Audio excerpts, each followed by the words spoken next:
नमस्कार दोस्तों, स्वागत है आप सभी का बसंत विहार में। हाँ, आज हम लोग बैठे हुए हैं एक मुद्दे पर चर्चा करने के लिए। चर्चा का विषय ये होगा कि गांधी के ही देश में गांधी का विरोध आखिर क्यों हो रहा है। गांधी में क्या ऐसी गलती थी या जो हमारी आज की पीढ़ी है इसमें कुछ भ्रम है। जैसे कि हम ये भी देख रहे हैं कि जो भी हमारे राजनेता हो रहे हैं या महापुरुष हुए या जो भी नामी गिरामी नामचीन व्यक्ति हुए, उन लोगों के प्रति हमेशा सोशल मीडिया पे कुछ ना कुछ उल्टा सीधा टीका टिप्पणी किया जा रहा है। चाहे वो किसी प्रदेश के मुख्यमंत्री हो या हमारे देश के प्रधानमंत्री हो, इनके खिलाफ में भी हम लोग उल्टा सीधा गलत और जिसमें किसी भी तरह का सम्मान न हो ऐसे शब्दों का प्रयोग करते हुए हम लोग उनको संबोधित करते हैं। तो आखिर सबसे पहले हम इस बात की चर्चा करेंगे कि आखिर गांधी के देश में ही गांधी का विरोध क्यों हो रहा है और जो हमारा युवा पीढ़ी है वो किस तरफ चलते जा रहा है। हमारे साथ यहाँ पे बैठे हुए हैं केवी सिंह जी, यहाँ पे है अरुण मिश्रा जी और यहाँ पे है चौबे जी हमारे हैं, और भी दो लोग हमारे मेहमान हैं, उपेंद्र बाबा है और भूलन सिंह जी है। सबसे पहले ये आपको मालूम होगा कि एक कालीचरण महाराज है, उन्होंने महात्मा गांधी को गाली देते हुए संबोधित किया है।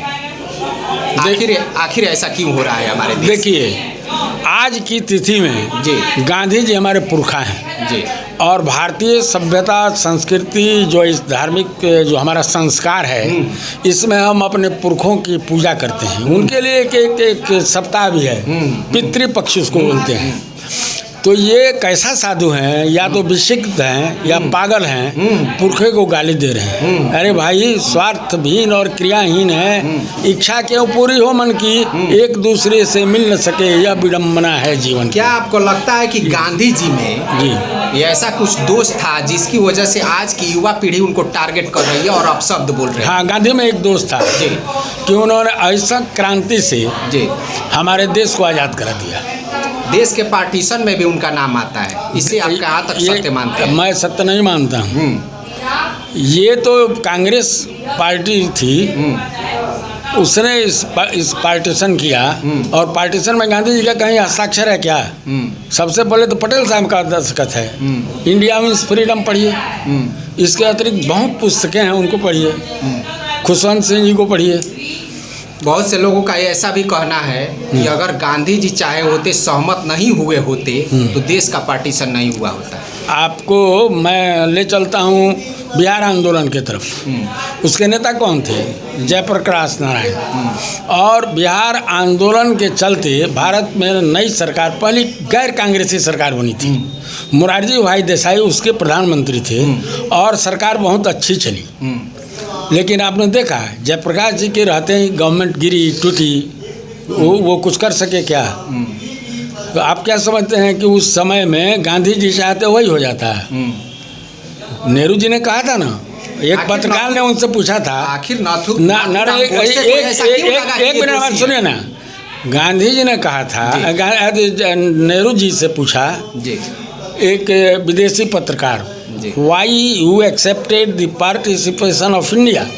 और उन्होंने कहा कि we, the leader of India, were getting old and we wanted to be in chair. इसलिए हमने पार्टीशन को स्वीकार कर लिया। हमको सत्ता चाहिए थी। तो जिनकी भूख थी सत्ता की, उन लोगों ने देश को बांट दिया। गांधी जी ने नहीं माना जी। और आपके भी कुछ होशो हवास में आप होंगे जी, वो सीमांत गांधी ने नहीं माना। वो इंडिया में भी आए और वहाँ वो अपने देश में भी, जहाँ अफगानिस्तान से लेकर पाकिस्तान तक गांधी जी के जो लोग ज़माने के थे उन लोगों ने इसको नहीं माना था। और वो गांधी जी कहते थे कि मैं काम करूँगा ऐसा जिससे फिर दोनों देशों को, उन्होंने आपद धर्म इसको माना था, आपद, और कहा था कि फिर इस देश को एक करना है। इसलिए उन्होंने कहा था कि मैं आज़ादी के बाद पाकिस्तान में काम करूँ। धर्मनिरपेक्ष शब्द नहीं, पंथ निरपेक्ष कहिए। आपके संविधान में तो पंथ निरपेक्ष लिखा है, आप पढ़ लीजिए उसको। लेकिन सेकुलर का हिंदू है, पंथ निरपेक्ष। भारत से देश टूटे वो तो धर्मनिरपेक्ष नहीं हुए या पंथ निरपेक्ष नहीं हुए? इसकी जवाबदेही तो वहाँ के नेतृत्व को है। तो इसमें गांधी का कुछ, बाबू, अगर गांधी के नेतृत्व को मानता तो टूटता क्यों? अगर वो गांधी के नेतृत्व को मानता, गांधी को मानता, तो टूट के अलग क्यों होता? ये तो वसुदेव कुटुंबकम के आदमी थे, उदार चरितांत तो वसुदेव कुटुंबकम, उनके लिए जैसा अमेरिका था वैसा इंडिया था, वो तो विश्व नागरिक थे।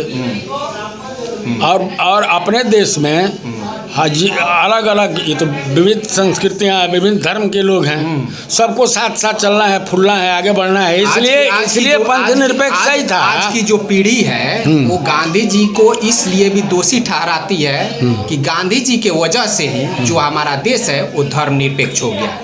तो इसमें कौन सी बुराई हो गई कि पंथ निरपेक्ष हो गया? धर्मनिरपेक्ष नहीं हुआ, पंथ निरपेक्ष हुआ।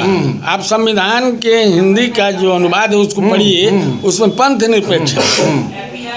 जो पंथ है अलग अलग है, और समय नहीं है जिससे आपको पंथ और धर्म के अंतर को समझाया जाए।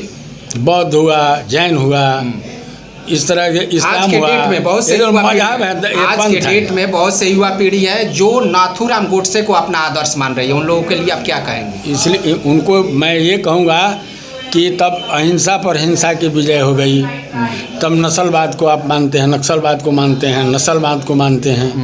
आप कैसे तब वो जो जमायतें क्या है, जो आज इस्लामिक कंट्रियों में फल फूल रहा है, तोड़ रहा है, काट रहा है, ISI वगैरह है, तब उसी को मानिए, उसको मानने वाले लोग हैं। सब पूरी पीढ़ी नहीं है ऐसा। अगर पूरी पीढ़ी ऐसा हो जाती तो फिर बदलाव हो गया होता। चलिए हम चलते हैं मिश्रा जी के पास।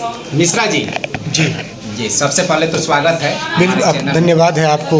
जी से गांधी के देश में गांधी का विरोध क्यों हो रहा है आपके? देखिए, केवी बाबू का जो अपना विचार था, मेरे समझ से बहुत हद तक के शुभ विचार था जी। ये जब आदमी कोई बड़ी उपलब्धि हासिल करता है ना, तो कुछ जलन की प्रवृत्ति भी आती है। तत्कालीन राजनीतिक पार्टियां जो थी गांधी से जलन करने लगी। गांधी को फादर ऑफ नेशन बनने की एक प्रक्रिया शुरू हो चुकी थी। गांधी एक भारत के सबसे बड़े नायक के रूप में उभर रहे थे। गांधी एक बैरिस्ट्री की जीवन से उतर करके आम जीवन में, लोगों की बुनियादी जीवन में कोट टाई बेल्ट उतार करके आधे कपड़े में जीवन बसर करना, हिंदुस्तान के तस्वीर को लोगों के सामने लाने का एक सफल प्रयास कर रहे थे। तो मेरे समझ से लोगों के अंदर एक बड़ी जलन थी। ये जब दुश्मन किसी व्यक्ति की प्रशंसा करने लगे तो अब व्यक्ति की... गांधी जी को भारत पार्टीशन के लिए जिम्मेवार मानते हैं? नहीं, ऐसा कुछ नहीं। देखिए, पार्टीशन जो है, बंटवारा एक सिस्टम है, एक प्रक्रिया है। भाई से अलग हो जा रहा है। आप ये मानते हैं कि जो भारत पाकिस्तान का बंटवारा होगा ये धर्म के आधार पे बंटवारा हुआ? नहीं, देखिए, वह एक तत्कालीन लोगों की सोच थी, स्वार्थ थी, और स्वार्थपरता में ये भारत का विभाजन हो गया। क्योंकि भारत की आज़ादी आ चुकी थी, कुर्सी पर एक ही आदमी विराजमान हो सकता था। गांधी जी स्वच्छ विचारधारा के व्यक्ति थे, स्वच्छ व्यक्तित्व के व्यक्ति को सत्ता पर लाना चाहते थे। एक कौम जो था इस सत्ता से वंचित हो रहा था।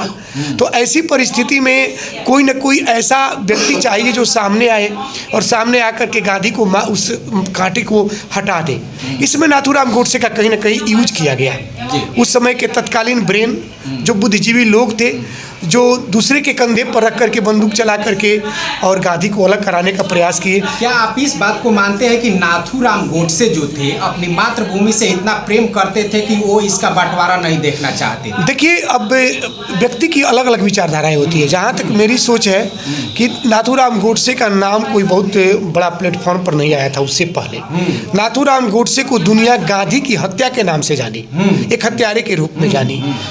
नाथूराम गोडसे का कोई प्लेटफॉर्म इस सुभाष तिलक टैगोर के तरफ बना नहीं था। समर्पण का कोई देश में ऐसा कोई हिस्ट्री नहीं था। लेकिन प्लेटफॉर्म बनाने के लिए तो गांधी की हत्या नहीं की। लेकिन ऐसा हो सकता है कि देखिए, बंटवारा जब होता है तो घर का मौन व्यक्ति भी कहीं न कहीं से आक्रोश में आ जाता है। तो ये हो सकता है, मे भी ऐसा हो सकता है कि नाथूराम गोडसे के अंदर इंटरनल जो है राष्ट्र प्रेम हो, देश प्रेम हो, और यह सदमा भारत माता के विभाजन उससे बर्दाश्त न हुआ हो, और जाने अनजाने में उससे ये भूल हो गई हो कि उसने गांधी, जाने अनजाने में भूल हो गई हो। क्योंकि व्यक्ति कभी कभी ये नर्वस माइंड में आ जाता है, कभी कभी अनचाहे भी कोई कार्य उससे हो जाती है। तो नाथूराम गोडसे से अनचाहे में न चाहते हुए भी। तभी तो लोगों ने कहा भी कि दिल के फफोले जल गए सीने की दाग से, इस घर को आग लग गई घर के चिराग से। तो ये हो सकता है, लेकिन अब वो ये जो कार्य है ये तो अनचाहे में नहीं हुआ है, क्योंकि उसके पहले भी वो ट्राई कर चुके थे नाथूराम गोडसे, और पूरे प्लानिंग के साथ। देखिए, जब नाथूराम प्लानिंग के साथ मान लीजिए कि ऐसे अनजाने में कोई हत्या हो जाती है तो हो जाती है, लेकिन प्लानिंग के साथ जो हत्या की जाती है उसमें तो देखिए, इतिहास कभी इतिहास घटाए बढ़ाए भी जाते हैं, इतिहास जोड़े भी जाते हैं। हमारे इतिहासों का एक अपना अलग इतिहासकार भी रहा है, ठीक है ना। तो हमारे किस टाइप के इतिहासकार रहे ये भी आप जानते हैं। इतिहासों के साथ क्या क्या छुपा क्या क्या बना है, ठीक है ना। आज़ादी से पहले से ही इतिहासकारों की भूमिका वैसे नाथूराम गोडसे तो को आप किस नज़रिए से देखते? देखिए, नाथूराम गोडसे को हम लोग चूँकि गांधी समदर्शी थे, हम लोग गांधी पर विचार कर रहे हैं, और गांधी जी के लिए सर्वे भवन्तु सुखिनः सर्वे सन्तु निरामया की विचारधारा थी। हम लोग गांधी का आदर ही नहीं, एक जो है मतलब विशिष्ट आदर करते हैं। गांधी हमारे बेशक पुरोधा थे, भारतीय रिवोल्यूशन के बहुत बड़े अग्रदूत थे, बहुत बड़े क्रांतिकारी रहे। पंजाब से ये चंपारण से लेकर के और साबरमती आश्रम तक उनकी एक अलग आवाज़ रही।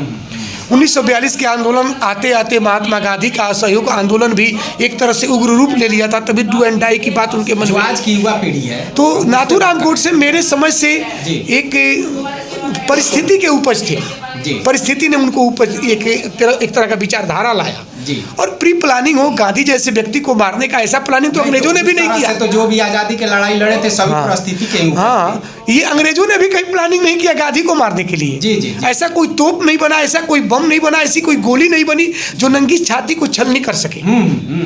तो फिर नाथूराम गोडसे प्री प्लानिंग से मार सकते हैं, तो ये आखिर इतना लंबा समय लिए। 15 अगस्त को देश आज़ाद हुआ, 30 जनवरी को उनकी हत्या हुई।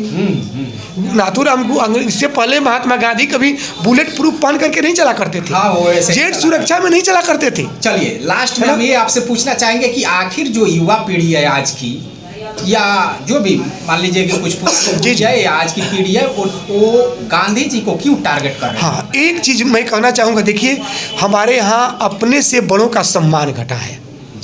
हमारी शास्त्र में नीति कहती है कि अभिवादनशीलस्य नित्यम वृद्धोपसेविनः चत्वारि तस्य वर्धन्ते आयुर्विद्या जसो बलम। अपने से बड़ों का आदर करने से आयु विद्या जस और बल की वृद्धि होती है। हमारी पौराणिक गाथाएं भी इसकी साक्षी है। राम ने जामवंत को माना तो उनका खोया हुआ राज और खोई हुई पत्नी मिली, और रावण के दरबार में भी माल्यवंत एक बूढ़ा था जिसका सम्मान नहीं किया। अपने से बुजुर्गों का सम्मान घटा है हमारे यहाँ, और यह एक बहुत बड़ी हमारे लिए त्रासदी है। ये कोविड-19 से भी बहुत भयंकर वायरस है और नैतिक पतन हुआ। और इसका सबसे बड़ा कारण है कि आज हमारे सिलेबस से मोरल साइंस हट गया है। नैतिक शिक्षा की पढ़ाई हमारे वर्गों में नहीं हो रही है। आज की जो हमारी शिक्षा व्यवस्था है इसमें मूलभूत सुधार लाने की जरूरत है, और बच्चों के अंदर संस्कार पैदा करना, संस्कार युक्त पढ़ाई हो, अपने से बड़ों का सम्मान हो। अपने से बड़ों के सम्मान नहीं होने का कारण है कि हम गांधी पर भी टिप्पणी करते हैं, चांद पर भी हम थूकने का प्रयास करते हैं, अपने से बुजुर्गों का अपमान करते हैं। आज कोई मोदी पर बोल लेता है, आज कोई जोगी पर बोल लेता है, राम का मंदिर वहाँ था या नहीं था इस पर कोई टिप्पणी कर लेता है, कोई दशरथ और ये जो है अज और ययाति पर टिप्पणी करने की प्रयास करता है। ये हमारे बिल्कुल ब्राह्मणों पर करता है। नैतिकहीनता का प्रमाण है। जिस व्यक्ति को अपना व्यक्तित्व समझ में नहीं आता है, ये प्रकृति का नियम है। इन आँखों से अपना व्यक्तित्व नहीं दिखता, निज आँखों से नहीं सूझता सच है अपना भाल। दूसरों पर टिप्पणी करते हैं, कभी वे गिरवान में झांके। ऐसे लोगों से मैं कहना चाहूँगा कि जिसके घर शीशे के होते हैं ना, वो दूसरों के घर पर दूसरों पर पत्थर फेंका नहीं करते हैं। इन लोगों को झांकना चाहिए, देखना चाहिए। और ये मोरल साइंस का गिरावट है, लोगों का व्यक्तित्व घट रहा है। अपने से बड़ों का आदर लोग नहीं कर रहे हैं। अपने से बड़ों का आदर करना चाहिए। अगर यही स्थिति रही तो भारत एक दुर्दिन की दशा में चला जाएगा। फिर हमारा वो विवेकानंद का भारत नहीं मिलेगा। ये कम समय में 39 साल जी करके भारत का अस्तित्व इतना ऊपर ले गए, तो हमें नैतिकता का कहीं ना कहीं पतन हो रहा है। केवी सा लास्ट में आपसे थोड़ा आप और नज़दीक आ जाइए। बोला जाए, नाथूराम गोडसे को क्या कहेंगे? हत्यारा। नाथूराम गोडसे को कहेंगे हत्यारा। आज के जो युवा पीढ़ी है उसमें से बहुत से लोग ऐसे भी हैं जो उनको अपना आदर्श मान रहे हैं, उन लोगों के लिए आप क्या कहेंगे? ये भटके हुए लोग हैं और इनको विचार करना चाहिए। सोचना समझना चाहिए कि आखिर हम जा कहाँ रहे हैं, कर क्या रहे हैं। अपनी जानकारी बढ़ानी चाहिए। उनको ये समझ में आनी चाहिए कि हम जो कर रहे हैं, हिंसा को जो प्रश्रय दे रहे हैं, ये आग हमको भी खा जाएगी। चलिए, ये इसलिए गोली पहचानती नहीं है कि आप कौन हैं। आप इस बात को मानते हैं आप कि- छुरी दुधारी है, अपने को मारो या दूसरे को मारो, जिसको मारोगे उसको मारेगी। जो हमारी आज की युवा पीढ़ी है, हाँ। वो किसी न किसी महान व्यक्ति में, हाँ, चाहे वो राजनेता हो गए, मान लीजिए किसी प्रदेश के मुख्यमंत्री हो गए, प्रधानमंत्री हो गए, उन पे कुछ ना कुछ अपशब्द टीका टिप्पणी करती रहती है। तो अभी चल रहे हैं, उनके करने का वो परिणाम और फल भोग रहा है। वो देख रहा है कि लालू यादव हैं, मुख्यमंत्री बने, चोरी डकैती किए, गलत काम किए, कन्विक्टेड हो गए। दूसरे लोग हैं, बहुत लोगों पर कार्रवाई हो रही है, जांच हो रहा है। यानी चरित्र का संकट है, और किसी भी देश के लिए इससे बड़ा संकट नहीं होता है। आज हम चरित्र के संकट से गुजर रहे हैं, हमारा देश सबसे बड़ा संकट से गुजर रहा है। इस स्थिति में आप पत्रकारों का, हमारे जैसे लोगों का, शिक्षकों का, बड़े बड़े जो लोग हैं या जो नेतागिरी समाज सेवी हैं, उनका कर्तव्य बनता है, उनका अधिकार भी ये है कि वो राष्ट्र के निर्माण में लगें, राष्ट्र के निर्माण में लगें। कैसे लगें? अपने चरित्र से, अपने काम से पारदर्शिता हो, वो अपने उत्तरदायित्व को समझें। जहाँ लूट है, जहाँ अनैतिक काम हो रहा है, उसका विरोध करें और अपने चरित्र से उसको साबित करें कि मैं सही हूँ, और समाज का सही समाज, तभी समाज का निर्माण होगा, तभी नाव पार लगेगी, अन्यथा पार नहीं लगेगी। जी। हम नीचे की तरफ जा रहे हैं, गिरावट है, इस गिरावट को रोकना होगा। तो गांधी को गाली देकर के हम नहीं रोक सकते हैं, अपने चरित्र से रोक सकते हैं। जो नौजवान गांधी को गाली दे रहे हैं, वो अपने चरित्र से साबित करें कि मैं ऐसा हूँ, ईमानदार हूँ, सही हूँ, और राष्ट्र के प्रति राष्ट्रभक्त हूँ, राष्ट्र के लिए सरफरोशी कर सकता हूँ। सर बनाओ पहले, सर है नहीं और कहते हो सरफरोशी करेंगे, असंभव है। नाव को पार लगाने के लिए ज़रूरी है कि आप खुद नैतिक बन जाइए। हमारे नौजवान नैतिक बने, अच्छा काम करें, यही मैं कहना चाहूँगा। तो चलिए दोस्तों, जैसा कि हम दो ही लोगों से यहाँ पे जो समीक्षा है वो ले पा रहे हैं, क्योंकि जो वीडियो है हमारा बहुत लंबा हो जा रहा है, हम और लोगों से यहाँ पे नहीं ले पा रहे हैं। और जो इन लोगों का कहना है कि जो नैतिकता है वो हमें खुद में ढूंढनी पड़ेगी, और हम अपने नैतिकता से एक अच्छे समाज की संरचना करें, एक बेहतर से बेहतर हम समाज दे पाए, ये हमारे लिए बेहतर होगा, न कि दूसरे की शिकवा और शिकायत करके हम खुद को बेहतर नहीं साबित कर सकते हैं। तो चलिए दोस्तों, इसी के मैं आज के युवाओं से कहना चाहूँगा, कीजिए कुछ कीजिए सोजे पुरफितर के वास्ते, देने वाले जान देते हैं वतन के वास्ते। जय हिंद, जय।